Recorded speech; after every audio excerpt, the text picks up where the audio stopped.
In today's video, I'm going to teach you how to merge databases Notion. We'll walk through signing in, opening the right pages, and using Notion's move to action to bring one database into another so everything lives in a single, organized place. Start by going to notion.com. Click Login, then choose the Google option if that's how you normally sign in. Select your Google account and complete the login. Once you're in, make sure you're in the correct workspace with permission to edit databases. Next, open the page that contains your main database. In this example, that's the Sales Year 2026 page. This is where you ultimately want all your data to live. Keep in mind that in Notion, a database is a block inside a page, and a page can also contain other pages, views, and content. Knowing where your main database sits will make the merge straightforward. Now navigate to the page that holds the database you want to merge into your main one. Here, that's the This Month Sales February 2025 page. Once you're on that page, locate the database you intend to merge. Click it to highlight the entire database block, not just a single entry or a filtered view.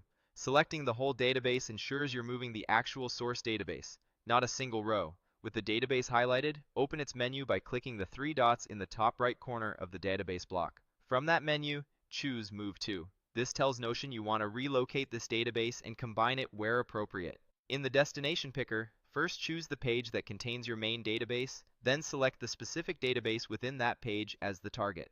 Notion will bring the data over and do its best to align properties. Columns with matching names and types will map automatically. If some properties don't match, Notion will add new columns so you don't lose information. This is normal and helps preserve all your data. After the move completes, return to the Sales Year 2026 page to confirm the merge.